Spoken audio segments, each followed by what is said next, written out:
আল্লাহ পাক রব্বুল আলামিন জানায় দিলেন, পয়গম্বর আমার হাবিবের উপরে আমি যেই কিতাব নাজিল করব, এই কিতাব শুধু কিতাব না, ওই কিতাব আমার কালামও। ওই কিতাব যারাই তিলাওয়াত করবে আমি আল্লাহর সাথে কথা বলা হবে।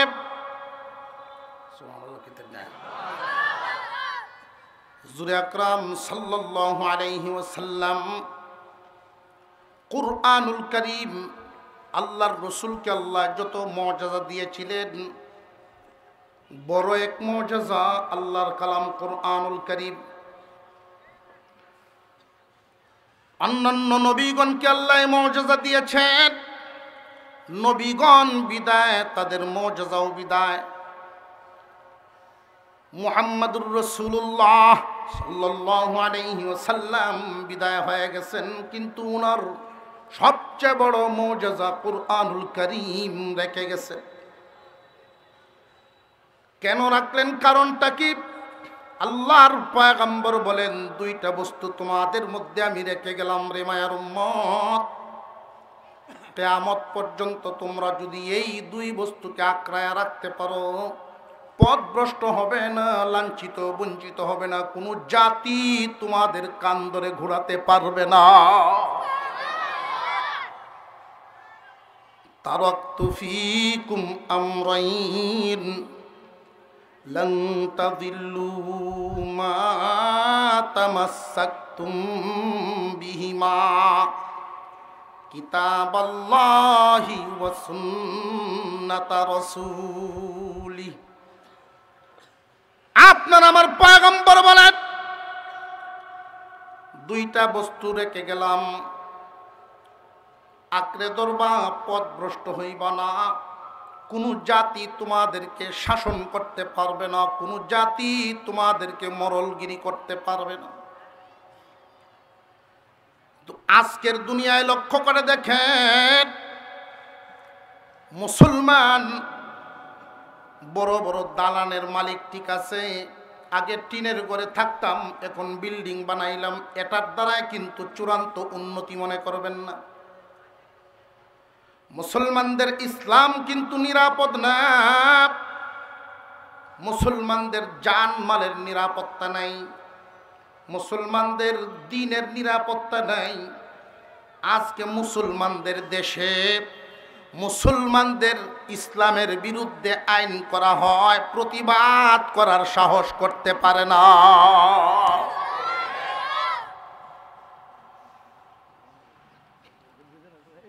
কেউ যদি কাউকে বলে যে সরকার একটা আইন করবে দেশে, বা বিজ্ঞ ব্যক্তিরা চিন্তা ভাবনা করতেছে একটা ছেলেকে বিয়ে করানোর জন্য এত খুঁজাখুঁজি করিয়া মেয়ে তালাশ করার দরকার নেই, পছন্দ মতো দ্বারের কাছে ফাইলে মিল মোহব্বতের আর একজন পুরুষের সাথে বিয়ে করায়।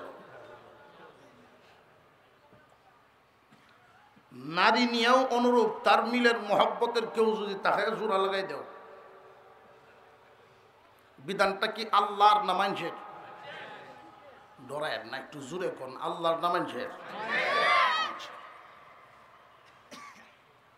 সপ্তম শ্রেণীতে একটা চ্যাপ্টার রাখা আছে। একজন মানুষ বহুদিন পর্যন্ত পুরুষ ছিলেন, হঠাৎ করে নিজের মনে আসলো যে আমি পুরুষ না, আমি নারী। মনের মধ্যে আসলো কেন? তার কোনো অঙ্গের পরিবর্তন, যে না মনের পরিবর্তন, অঙ্গের না মনের, এটা তার ব্যক্তিগত ব্যাপার। তার মনে চাইতেছে, মনে বলতেছে যে আমি নারী হয়ে গেছি, কিন্তু তার এই কথাটা সমাজে মানতে হবে, এটা তো ঠিক না। সমাজকে মানতে বাধ্য করবেন, সমাজের মুসলমানদের সন্তানদেরকে পড়াবেন, শিখাবেন, এটা তো ঠিক না।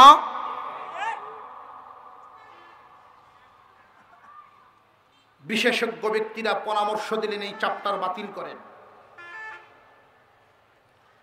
আমি যেদিন এই টকশুটা দেখছিলাম, আফসোস করে বলছিলাম যে টকশুতে তারা বলতেছিল এই চ্যাপ্টার যদি বাদ দেওয়া হয় তাহলে আমরা বহু পিছিয়ে যাব। কি হইব? তারা পিছনের দিকে চলে যাব। আমি এই চাপটার দিকে হাসতেছি আর চাকায় বলতেছিলাম, বাড়ায় তোমরা তো এই চাপটার দিয়ে সামন থেকে পিছনে যাইতে চাইতেছ, এই চাপটার দিয়ে পড়ায় শিখাইতে চাইতেছ সামন থেকে পিছনে যাওয়ার জন্য। এই চাপটার বাদ দিলে তো পিছনে যাওয়ার কথা না, স্বাভাবিকভাবেই আমরা চলতেছি। একজন পুরুষে পুরুষে বিয়ে হইলে দেশ কি সামনের দিকে যায়, মানুষ সামনের দিকে যায় না পিছের দিকে যায়? একটা কুকুর, পুরুষ কুকুর আর একটা পুরুষ কুকুরের উপরে কখনো দেখবেন উঠে না। এই সমস্ত মানুষ কুরুচিপূর্ণ মানুষ, মস্তিষ্ক বিকৃত মানুষ, রুচির অধপতন ঘটেছে। আল্লাহ পাক বহু আগেই কোরআনের আয়াত নাজিল করে বুঝাইয়া দিছেন। ওই সমস্ত মানুষগুলোকে দেখতে বোঝা যায় মানুষ, কিন্তু পশুর চেয়েও জঘন্য।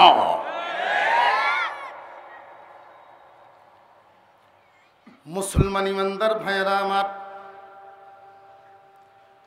মূসা আলাইহিস সালাম বলছিলেন, আমি আপনার সাথে কথা বলার নিয়ামত পাইলাম। আল্লাহ পাক রব্বুল আলামিন বলেন, পয়গম্বর আমার হাবিবের উপরে যেই কালাম নাজিল করব, উনার উম্মতেরা এই কালাম তিলাওয়াত করবে আর আমি আল্লাহর সাথে কথা বলবে। তুমি মূসা আমার সাথে কথা বলো কয়েকটা শর্তের ভিত্তিতে, আর হাবিবের উম্মত তারা আমার সাথে কথা বলবে বিনা শর্তে। মূসা আলাইহিস সালাম আল্লাহর সাথে কথা বলতেন, কয়েকটা শর্ত ছিল। এর মধ্যে 1 নাম্বার, যেতায় সেতায় বলা যাবে না, নির্দিষ্ট জায়গা তুর পাহাড়। 2 নাম্বার, ওযু ছাড়া ওই পাহাড়ে উঠা যাবে না, পবিত্র এবং ওযু সহকারে, ওযু ছাড়া উঠা যাবে না, ওযু সহকারে উঠতে হবে। 3 নাম্বার, জুতা রেখে উঠতে হবে, জুতা সহ উঠা যাবে না। 4 নাম্বার, আল্লাহর দেওয়া নির্দিষ্ট সময়ের ভিতরেই কথা শেষ করতে হবে, সময় নিজের পক্ষ থেকে বাড়াতে পারবে না। ও পয়গম্বর, আমি যেই কালাম নাজিল করলাম, ওই কালাম যেই আমার হাবিবের উম্মতেরা তিলাওয়াত করবে, নির্দিষ্ট কোনো জায়গা নেই যেখানে নাজিল করেছি মক্কা এবং মদিনা। এই শর্ত দেওয়া হবে না যে মক্কা মদিনায় তিলাওয়াত করতে হবে, না না, বিনা শর্তের নির্দিষ্ট জায়গা নাই। তামাম পৃথিবীর যেখানে ইচ্ছা সেখানে বসে আল্লাহর কালাম তিলাওয়াত করবে, আল্লাহর সাথে কথা বলবে। ওযু সহ পড়তে পারবে, ওযু ছাড়াও পড়তে পারবে। কুরআনুল কারীম মুখস্থ পড়া ওযু ছাড়াও জায়েজ আছে না নাই? জুতা পায়ে রেখেও পড়তে পারবে, জুতা ছাড়াও পড়তে পারবে। আমার পক্ষ থেকে কোনো টাইম সময় সীমা বেঁধে দেওয়া হবে না, বরং আমার কালাম যে যত বেশি পড়বে তার মর্যাদা তত বাড়বে। আমার কালাম যত বেশি পড়বে তত লাভবান হবে। আজকে উম্মতের এই অধপতনের কারণটা জানেননি? খুব মনোযোগের সাথে অল্প সময়ে কথা। অমুসলিম যত গোষ্ঠী আছে মুসলমানদের বিরুদ্ধে, যারা মুসলমান না অমুসলিম, কি শাখা একটা না অনেক? আরেকটু জোরে কর। সমস্ত অমুসলিমরা মুসলমানদের বিরুদ্ধে যত চক্রান্ত করতেছেন, সেটাও কি এক লাইনে না বহু লাইনে? তবে হ্যাঁ, বহু গোষ্ঠী চক্রান্তের বহু লাইন, দলও বহু, লাইনও বহু, কিন্তু লক্ষ্য উদ্দেশ্য একটা। লক্ষ্য উদ্দেশ্য কয়টা? একটা। আর সেটা হলো মুসলমান জাতি, মুসলিমরা যেন কোরআন থেকে দূরে থাকে, মুসলমানদের সন্তানরা যেন কোরআন শিখতে না পারে।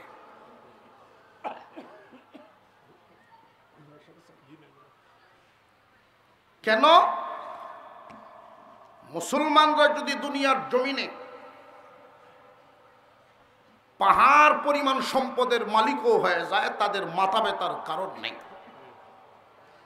তাদের মাথা ব্যথার কারণ তখন মুসলমান কোরআন গ্রহণ করে ফেলে। যখন মুসলমানের সন্তানরা যদি কোরআন শিখে ফেলে, কুরআনুল কারীম এমনই এক পরশ পাথরের মতো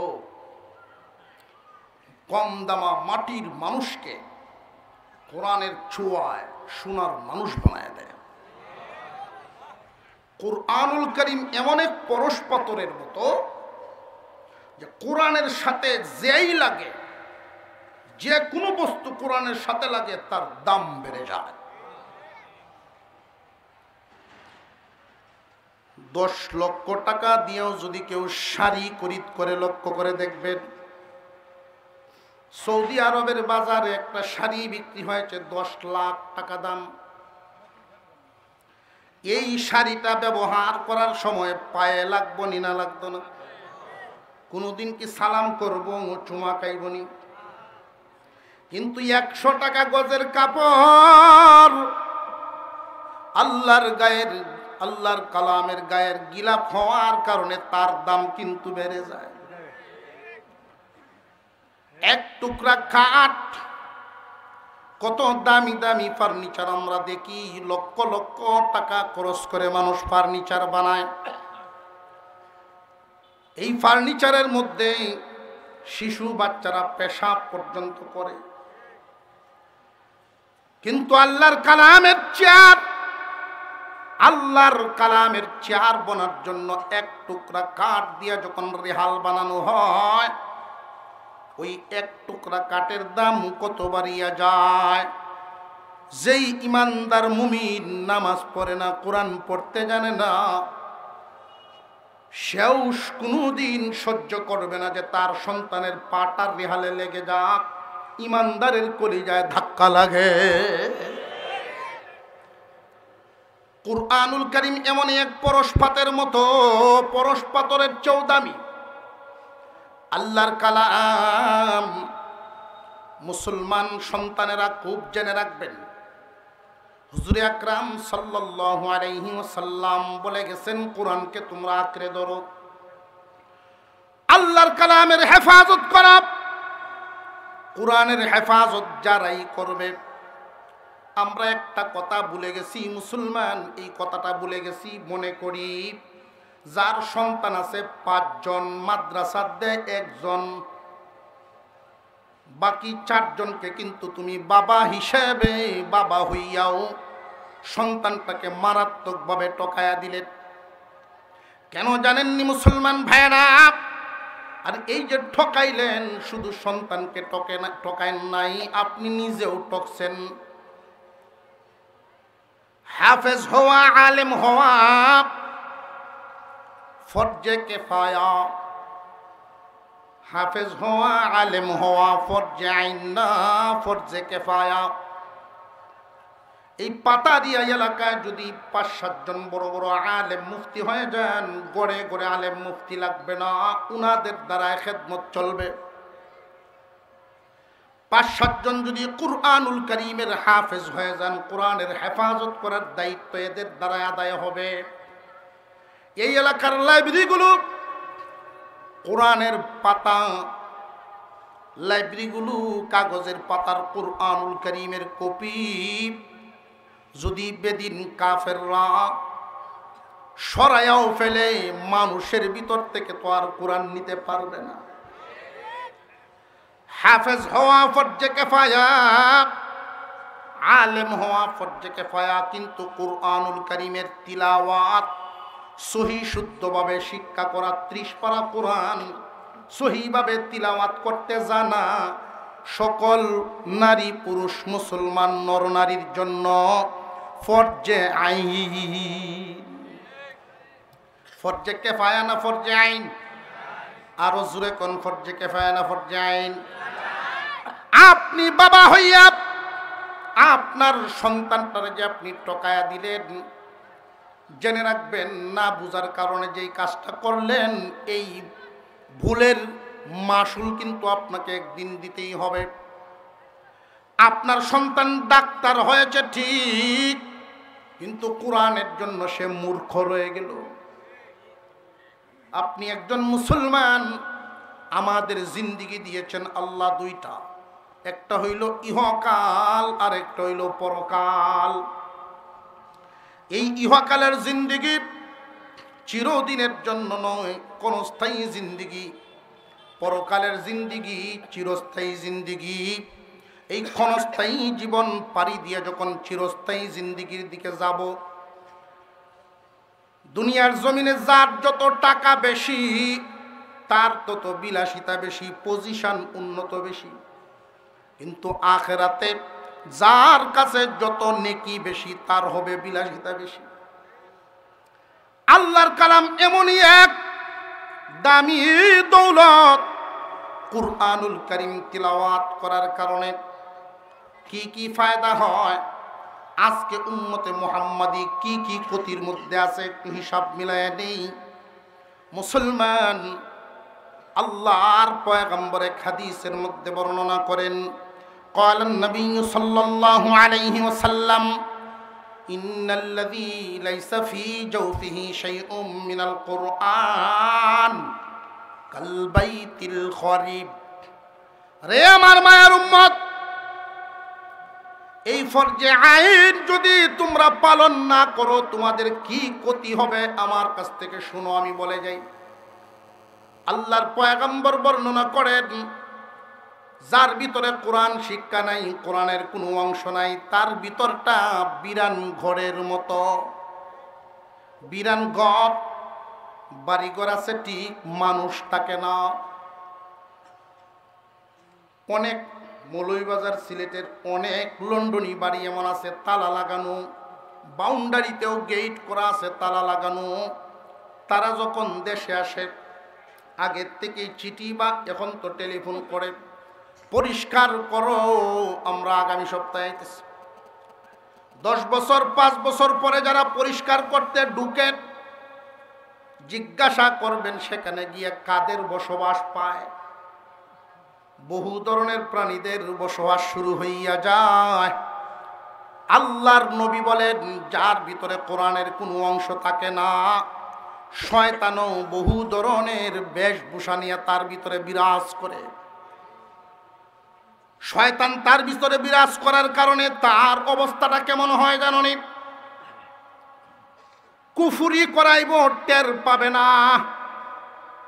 আল কুরআন নূরুম মিন ইলাহি, কুরআনুল কারীম হলো আল্লাহর পক্ষ থেকে আসা একটা লাইট।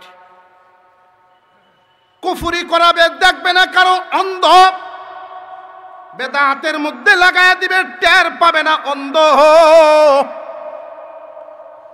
জরিপ করে দেখবেন আমার এই কথাগুলো সহি শুদ্ধভাবে কোরআন তিলাওয়াত করতে জানে এমন কোনো মানুষকে কোনোদিন দেখবেন না যে মূর্তির পায়ে বা কোনো মাজারে গিয়ে কোনো ব্যক্তির পায়ে সেজদা দিতে দেখবেন না। মাজারে গিয়া বা কোনো পীরের পায়ে সেজদা দেয় তারা কোরআন শিক্ষার সহবত পায় নাই, নূর পায় নাই। যারা শয়তান বিভিন্ন ভাবে ক্ষতিগ্রস্ত করে দিবে। মুসলমান ইমানদার ভাইয়েরা আমার, হুজুরে আকরাম সাল্লাল্লাহু আলাইহি ওয়াসাল্লাম, কুরআনুল কারীম এমনই একখান কিতাব, তিলাওয়াত করলে লাভ আর লাভ, লাভ আর লাভ। কি পরিমাণ লাভ! কুরআনুল কারীমকে মহব্বত করে তিলাওয়াত করলে কি পরিমাণ লাভ! প্রতিটা হরফের বিনিময়ে 10টা নেকি, প্রতিটা হরফের বিনিময়ে 10টা নেকি।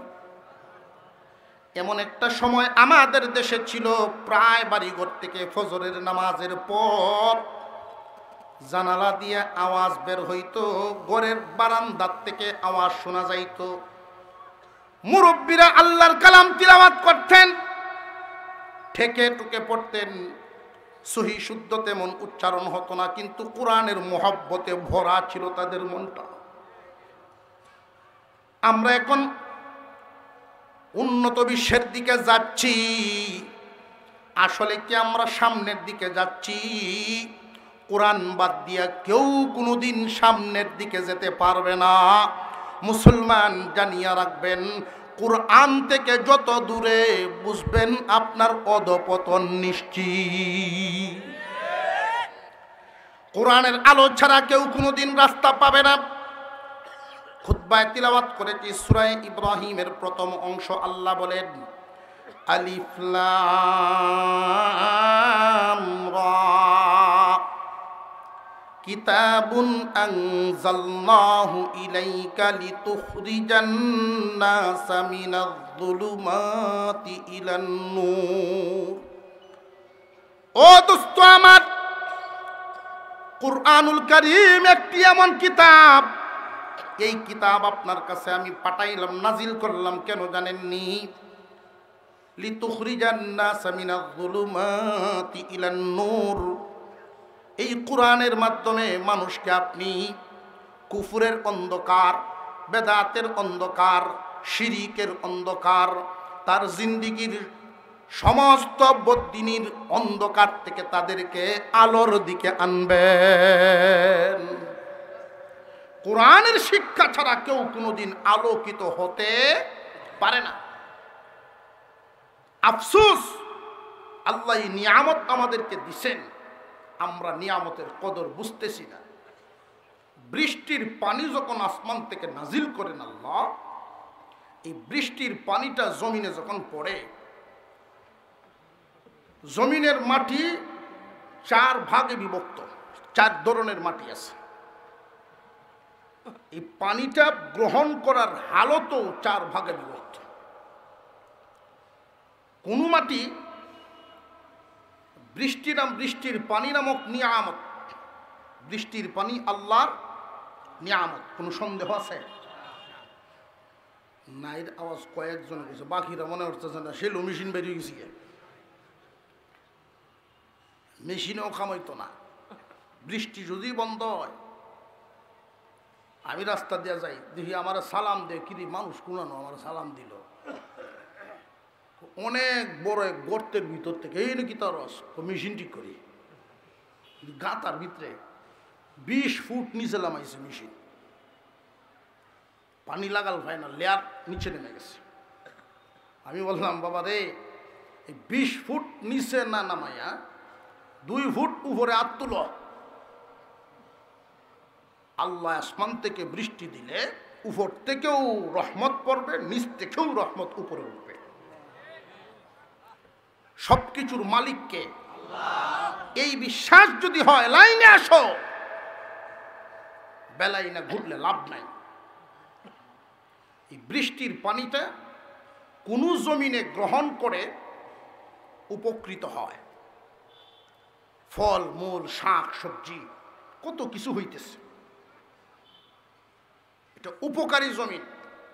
বৃষ্টির পানির দ্বারা তার ফায়দা হলো কি ফায়দা? ফলাফল, ফল, শাকসবজি, ঘাস। এই জমিনের মধ্যে আবার কিছু মাটি এমন আছে, বৃষ্টির পানিটা গ্রহণ করছে ঠিক, ফায়দা হইল না। যেমন মরুভূমি, বালু, বৃষ্টির পানি পায়ে ঠিক, তো ফসল ফলে না। আবার এই জমিনেই এমন কিছু মাটি দেখবেন, বৃষ্টির পানি পাওয়ার আগে তার হালত যেমন ছিল, পানি পাইয়া আরো পরিবর্তন হইয়া শক্ত হয়েছে, সিমেন্ট আছে না নাই? আবার এমন কিছু মাটি আছে যেটা বৃষ্টির পানিটা গ্রহণ করার যোগ্যতাই রাখে না, সেটা পাথর। মানুষ 4 ভাগে বিভক্ত। একদল মানুষ কুরআনুল কারীম গ্রহণ করেছেন, ফায়দাও পাইছেন। আল্লাহর কালাম উম্মতে মুহাম্মাদীকে আল্লাহ এত বড় এক নিয়ামত দান করেছেন, কুরআনুল কারীম পাইয়াও উপকার পায় নাই, উপকৃত হতে পারে না। এই উম্মতে মুহাম্মাদী 2 দল, কুরআনের সাথে আমল করে, সকাল বিকাল তেলাওয়াত করে, কুরআনের সাথে মিশে আছে, কুরআনের হেফাজতের সাথে আছে, ফায়দা সে পাইতেছে। আরেক দল মানুষ এমন আছেন, কুরআনের কপি ঠিক তার ঘরে আছে, তিলাওয়াত করে না, কোরআনের ওয়াজ নসিহত শুনছে ঠিক, আমল করে না। কোরআন পাইছে কিন্তু কোনো ফল পাইল না, মরুভূমির বালুর মতো। আরেক দল ফাওয়ার আগে যেমন আছেন, ফায়ার খারাপ হয়েছে, এটা মুনাফিক, শক্ত হয়ে গেছে সিমেন্ট, গ্রহণেই করে নাই, পাইছেন ঠিক, গ্রহণ করার যোগ্যতাই নাই, তারা কাফের। আমলকারী ইমানদার মুমিন, আমল করে না ইমানদার মুমিন, মুনাফিক, কাফের। কুরআনুল কারীম পাইয়া 4 দলে বিভক্ত, যার ব্যবহার যেমন ফায়দাও। এই জমিনের মধ্যে এমন মানুষও অতিক্রম হয়ে গেছেন, মাটির মানুষ, সমাজে তেমন সম্মান ছিল না, কিন্তু এই কোরআন গ্রহণ করার কারণে তাদের দাম আল্লাহ এতটাই বাড়ায়া দিয়েছেন কোরআনের ছোঁয়াতে। হযরত বেলাল রাদিয়াল্লাহু তাআলা আনহু, খাব্বাব রাদিয়াল্লাহু তাআলা আনহু, বংশও তেমন উন্নত না, আল্লাহর কালামের ছোঁয়া পাওয়ার কারণে রাদিয়াল্লাহু আনহু ওয়া রাদু আনহু। আল্লাহু আকবার বলেন। কলবের হালত দেখেন। কুরআনুল কারীম গ্রহণ করবে যারা, ফায়দা যদি নিতে চান কি পরিমাণ ফায়দা হয়। কুরআনুল কারীম যারা তিলাওয়াত করবেন, এখানে আমরা যারা আছি কারা কারা কোরআন তিলাওয়াত জানি, আল্লাহ এই নিয়ামত কাদেরকে দিছেন, শুকরিয়া তার হাত উঠান দেখি। আলহামদুলিল্লাহ, আলহামদুলিল্লাহ, হাত নামা। বিরাট বড় নিয়ামত পাইছেন এটা। কিন্তু আফসোসের ব্যাপার, কোরআন তিলাওয়াত জানে ঠিক, তিলাওয়াত করে না, মরুভূমির বালুর মতো। পাইছে, কদর করতে জানে না। যারা সকাল বিকাল, আমাদের বুজুর্গানে দিন 2 টাইম তিলাওয়াত করতেন, সকালে এবং বিকালে। আল্লাহর কালাম যারা রীতিমতো তিলাওয়াত করবে, আল্লাহ এদেরকে 3টা পুরস্কার দিবেন। কয়টা? 1 নাম্বার পুরস্কার, কলব সাফ করে দিবেন কোরআন তিলাওয়াতের মাধ্যমে। কোরআনের ঘষায় কলবের ময়লা সাফ হয়ে যায়। মুমিনের কলব আয়নার মতো, মুমিনের কলব আয়নার মতো, আয়নার মতো। একটা গুনাহ যদি কেউ করে ফেলে, এই কলব নামক আয়নাতে একটা কালো দাগ লেগে যায়। যদি 2টা গুনাহ করে আবার আরেকটা দাগ লাগে, আবার গুনাহ করে আরেকটা দাগ লাগে।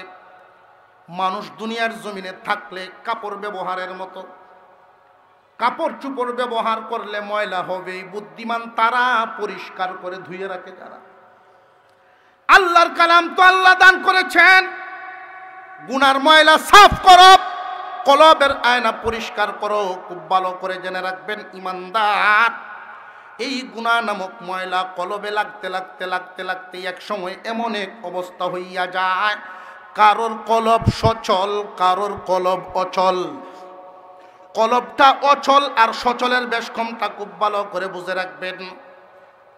একজন মানুষ সকাল বিকাল যারা কোরআনুল কারীম তিলাওয়াত করেন, এদের কলবটা কোরআনের গোশায় আয়নার মতো পরিষ্কার থাকে।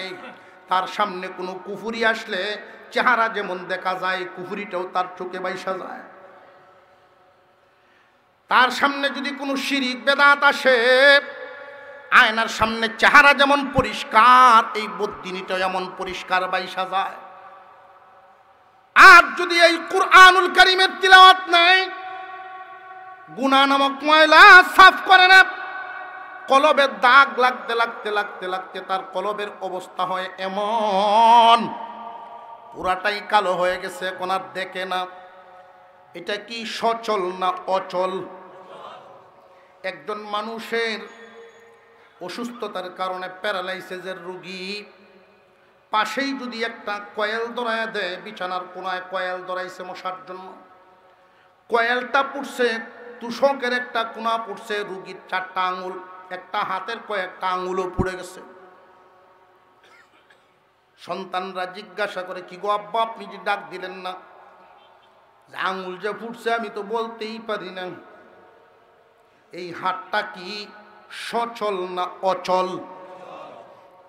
ঠিক তেমনি ভাবে আল্লাহর পয়গম্বর ১৫০০ বছর, প্রায় ১৫০০ বছর আগে দুনিয়ার জমিনে এখন বর্তমানে জ্বর মাপার যন্ত্র আছে না নাই? বাতাস মাপার, পানি মাপার যেমন যন্ত্র আছে, ইমান মাপার, তোমার ইমান, তোমার কলব কি সচল না অচল তুমি নিজেই বুঝতে পারবা। যদি অন্যায় কাজ দেখলে তোমার কলবে ধাক্কা না লাগে, অন্যায় দেখলে যদি তোমার ইমানে ধাক্কা না লাগে, বুঝবা তোমার ইমান অচল হয়ে গেছে। এই ইমান তোমারে কেমনে জান্নাতে নিব? কোনো অন্যায় দেখলে অন্তত মনে মনেও যদি খারাপ লাগে, হোক আমার দলের লোক, হোক আমার বংশের লোক, এমনকি হোক না আমার সন্তান বা হোক না আমার বাবা, অন্যায় করলে এটা যেন খারাপ লাগে।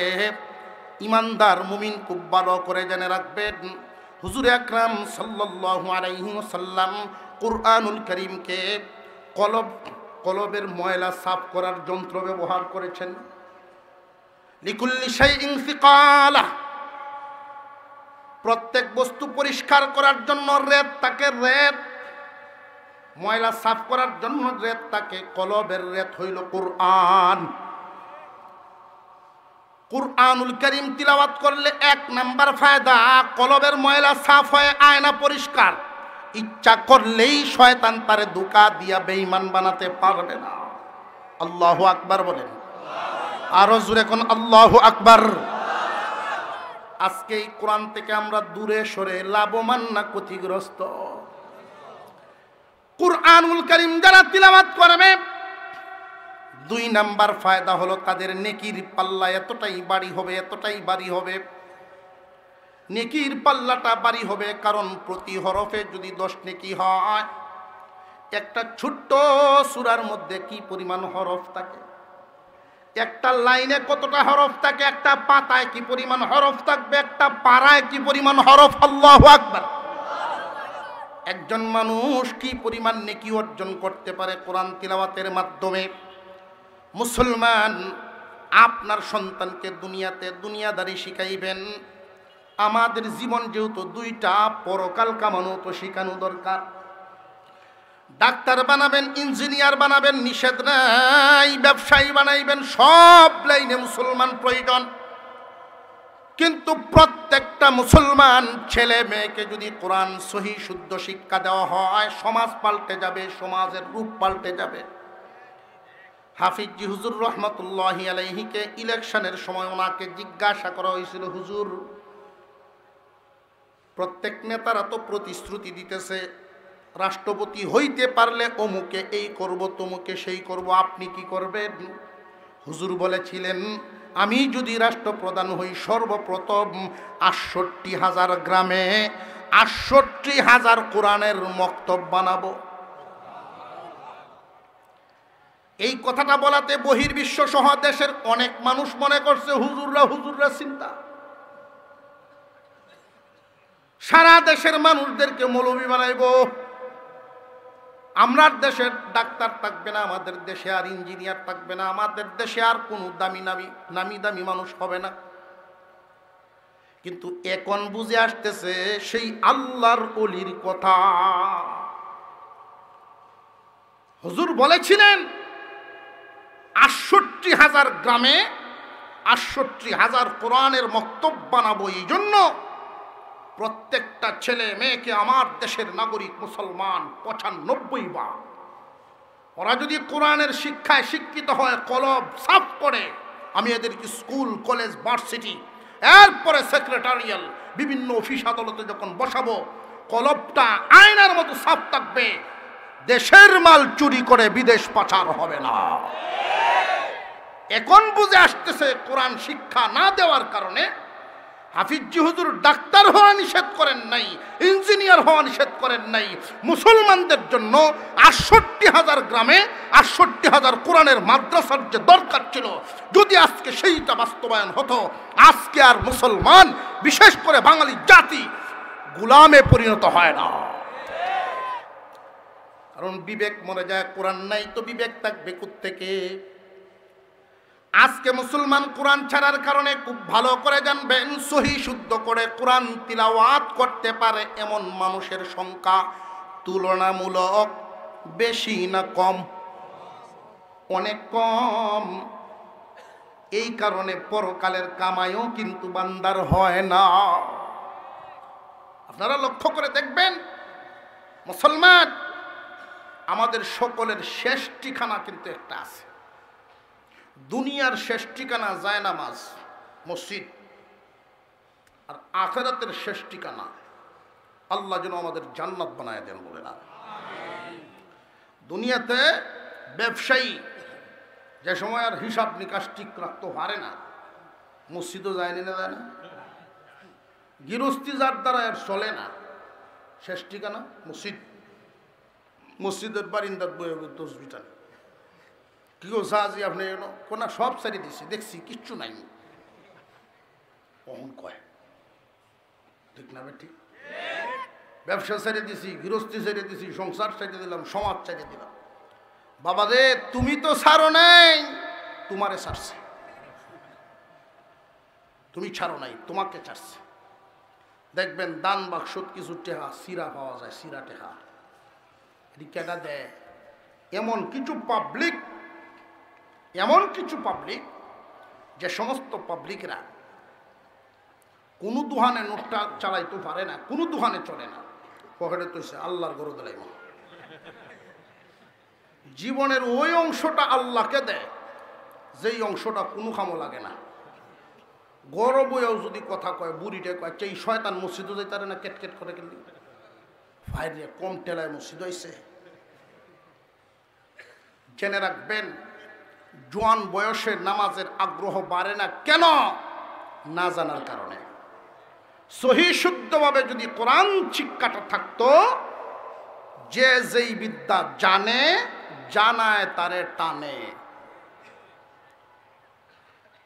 মুসলমান এটা ভাববেন না আপনার সন্তানকে এখন ইংলিশ মিডিয়ামে পড়াবেন, কেজিতে পড়াবেন, পরে দুনিয়াবি শিক্ষা হাসিল করে সে নামাজ শিখবে, কোরআন তিলাওয়াত শিখবে। অসম্ভব।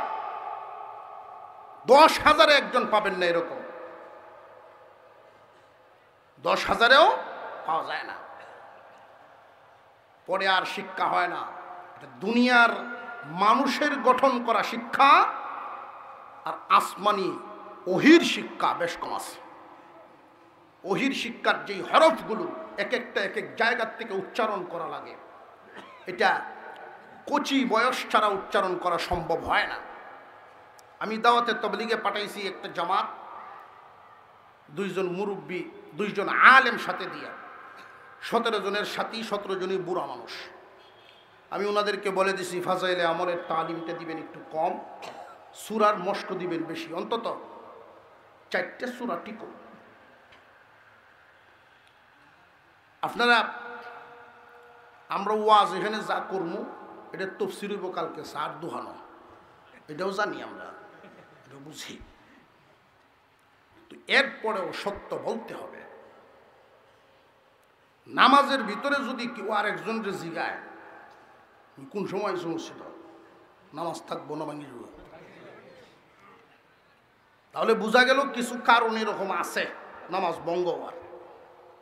যতগুলো কারণ আছে, সবচাইতে প্রথমেই কারণটা হলো অশুদ্ধ তিলাওয়াত করা।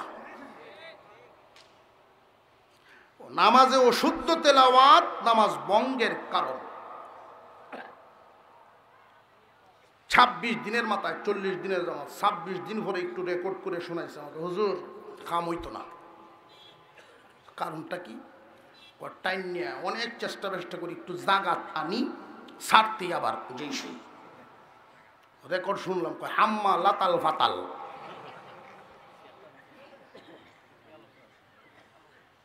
কাঁচা থাকতে না নোয়ালে বাঁশ, পাকলে করে টাস টাস। আর সম্ভব না।